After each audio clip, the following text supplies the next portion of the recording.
All right.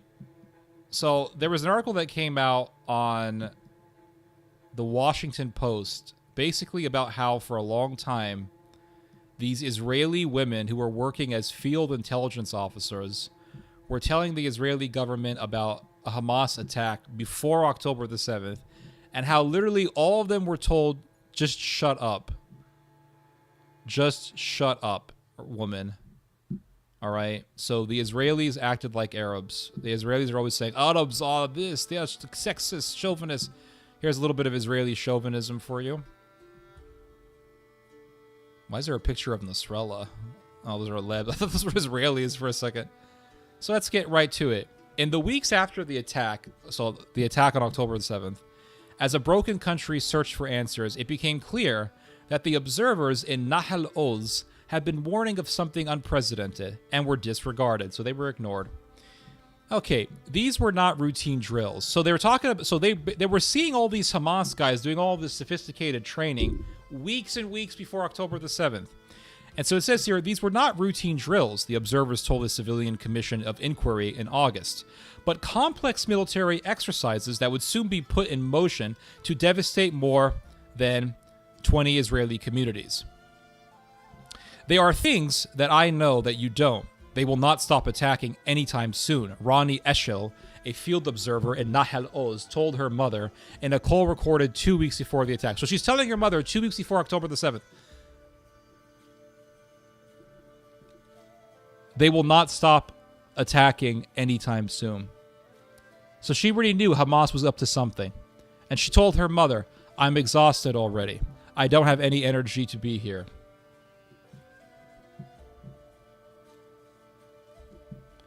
She was killed in the morning of October the 7th. So this observer was killed.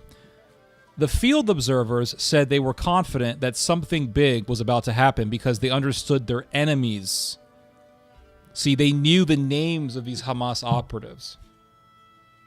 They knew the names of these Hamas operatives, as well as their faces, as well as the intimate rhythm and routine of their days. But when the women tried to send alerts up the almost exclusively male chain of command, they said they were told they didn't have access to the full picture.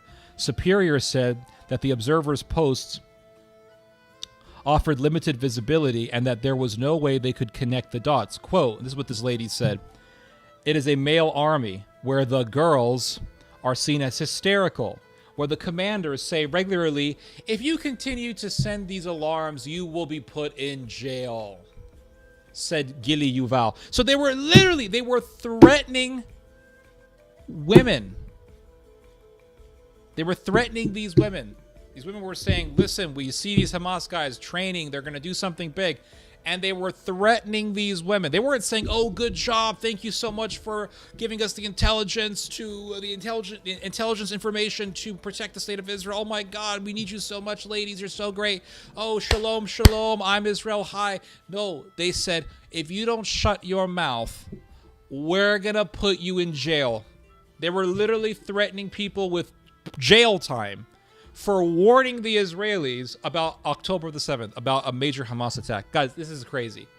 From the beginning, I was telling people, this looks like a psyop. And I just keep seeing more information that concludes this.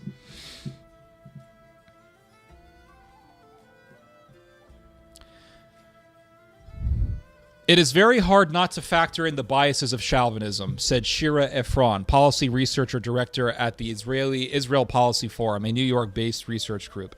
The men around the table decided to disregard anything coming from this female-only unit.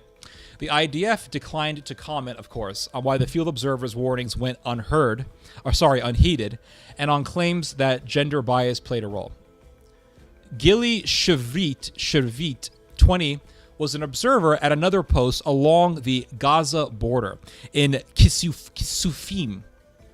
On the morning of October the 7th, she sat at her workstation, shaking and crying as she reported the unfolding horrors. Hundreds of Hamas gunmen had stormed their fence, then shot out their cameras, then entered their base. We were calling our superiors, telling them we are about to die.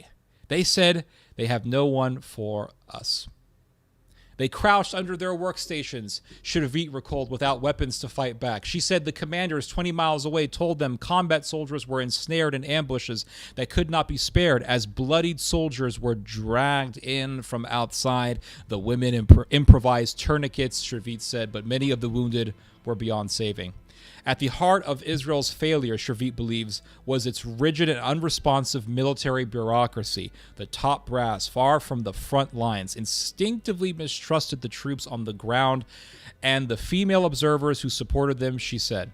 While her team tried to build intelligence on the militants, shepherds, and farmers who crisscrossed their area of surveillance, Shavit said their commanders would direct them to divert their focus, in some cases asking them to follow targets they knew from experience were incorrect. So not only were they disregarding what these women were saying, but they would actually play games to divert their attention, to actually undermine their intelligence work.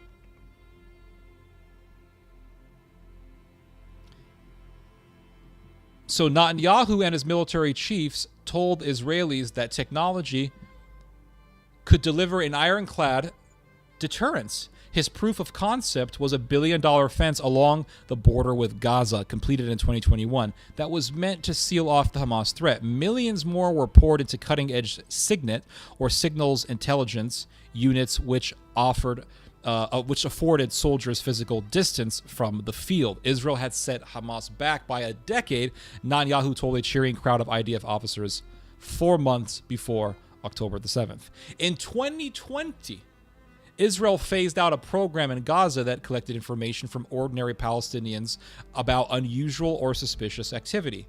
They wanted to be leaner, higher quality, not to have to deal with all the thousands of puzzle pieces that need to be put together by on-the-ground sources, which led to the lowest amount of human intelligence in Gaza in Israel's history. So that is what was happening before October the 7th. They were saying, these women were saying, we got the intelligence. Something big's about to happen. And they told these women, we're going to put you in jail if you don't shut your mouth. How the hell does that make any sense? They're using chauvinism as a cover story. Yes, this is they got a little feminist twist to it. That's not the point. The point is they were ignored and threatened with jail time.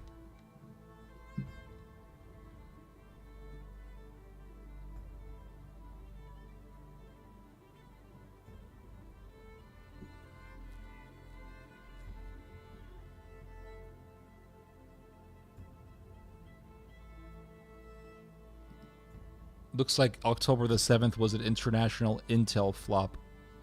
Sarai says, hey. Hello, Sarai. What else is there to talk about? I got some more stuff to talk about. Let's check the news, guys. We're kind of on our heels here. Like, is it going to happen? Is it happening? Iran. Nothing. We're waiting for the information. We're waiting for that, for the intelligence. Let me play devil's advocate. What if they've been warning in the past of things that never happened, like the boy crying wolf?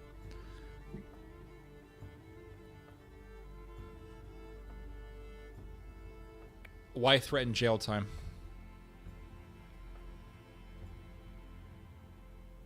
That's the question. Why threaten jail time for actually giving them a serious warning? I saw Soothing Semantics podcast on XJT 13 Israeli Navy SEALs soldier Lior Ophir, which worked in Gaza war in 2006. The Israeli government wanted as a para-passing, they want beachfront property. Yeah, absolutely. They want Gaza for beachfront property. This is a land grab. If they begin crying wolf, it was the threat of discipline. If Hamas is... Okay. If you build a $1 billion security fence and you put these intelligence officers whose job it is to warn you about a coming threat, and they're telling you that these Hamas people are training for something serious, and you are told to shut up, and you are told, if you don't stop, we're going to put you in jail. You're just doing your job. I don't understand how this could be discipline. I don't understand how that could be discipline. But and plus, warning a country weeks before an attack, that's not a lack of discipline. That's just doing your job as someone who works at a security post.